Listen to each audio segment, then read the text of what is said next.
Bonjour et bienvenue dans cette toute nouvelle vidéo dédiée au terminal en mathématiques expertes. Le but de la vidéo va être très simple, c'est d'apprendre à utiliser l'algorithme d'Euclide, comme je l'avais évoqué dans le cours, afin de déterminer le PGCD de deux nombres. Donc là ici, on va s'intéresser au PGCD de 150 et de 132.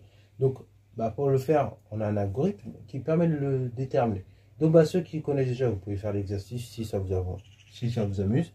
Et puis ceux qui ne connaissent pas ou qui voudraient un petit peu voir comment ça fonctionne, et restez juste ici et donc je vais vous expliquer dans quelques secondes. Alors, le PGCD, donc pour le déterminer, en effet, on a un algorithme qui permet de le faire très bien. C'est l'algorithme d'Euclide. Donc c'est un algorithme qui est assez efficace et qui va nous permettre de le déterminer assez rapidement, ce PGCD. Alors peut-être vous le connaissez déjà parce que parfois les profs en troisième ils en parlent quand on fait le chapitre sur l'arithmétique, justement en classe de troisième. Donc parfois ils en parlent pour aller un peu plus loin.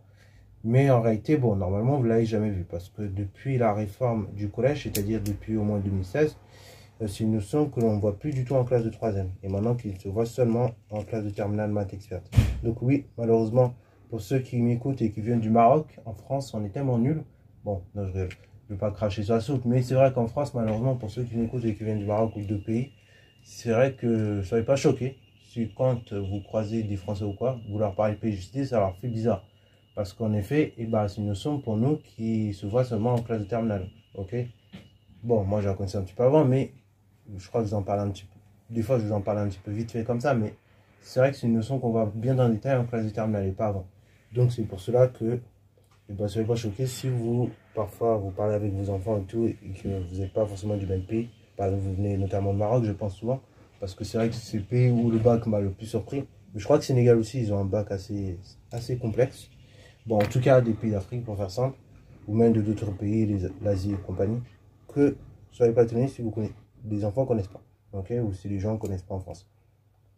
Bon, soit, maintenant on va revenir quand même à des choses réelles. Donc ici, on va s'intéresser au PGCD et donc à l'algorithme d'Euclide. L'algorithme d'Euclide, donc, première étape, on va donc exprimer 150 en fonction de 132 fois quelque chose. Alors, 150, je vais l'écrire en fonction de 132. 132, donc, 150, c'est 132. Donc, je peux dire c'est 132 fois 1 plus un certain reste. Donc, plus 18. Ensuite, le 132 qui est là maintenant. Deuxième étape. Le 132 qui est là, je le remets ici. Donc, ça sera 132 fois quoi? Et fois qui est égal donc ce reste. Donc, ici 18. Et donc, le 18, j'ai essayé de le multiplier par un réel. Donc 18 fois combien va me donner 132? Alors très rapidement, je vois que 18 fois 5, ça me donne 90. On va essayer de rajouter 20. On va essayer de rajouter 18 fois 2. Donc ça me donne exactement 126 du coup. Et donc 126, c'est légèrement inférieur à 132, de 6. Bon let's go, hein. On va donc prendre 18 multiplié par 7, plus 6. Ok. Maintenant, le 18 qui est là, pareil, je le prends. Et donc, je vais écrire 18 en fonction de en fonction du 6, en fonction du 6 qui en reste. Donc là, en clair, le reste, à chaque fois, vous le prenez et donc, vous écrivez le reste fois un nombre pour obtenir donc le nombre qui était juste avant, Donc ici, par exemple, le 18. Donc là, en clair, si je réeffectue à nouveau la chose, j'ai donc 18 qui est égal 6 fois combien? C'est 6 fois 3 plus 0, Et là, je m'arrête ici, Dès que j'ai un 0, je m'arrête. On va pas plus loin dans l'algorithme. Donc, en clair, là, j'obtiens quoi? J'obtiens donc 18. Donc, en clair, ça veut dire que le nombre 18 est divisible par 6, Là, jusque-là, je ne vous apprends rien.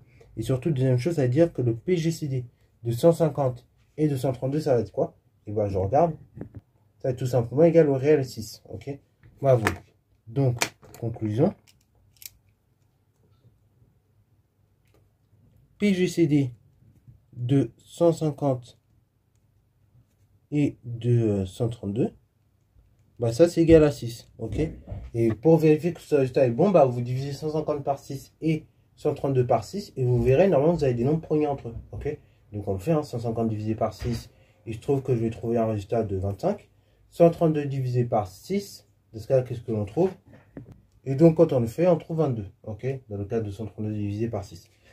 Donc, bah, j'ai 25 et 22. 25 et 22, deux nombres premiers entre eux. Bah, parfait. Donc, j'ai trouvé le PGCD. J'ai trouvé donc le plus grand diviseur commun. L'intérêt du PGCD, il est capital. Puisqu'en effet, c'est par le biais du PGCD qu'on parvient à simplifier des fractions. Ok, qu'on parvient donc à réduire comme ça au même dénominateur des fractions.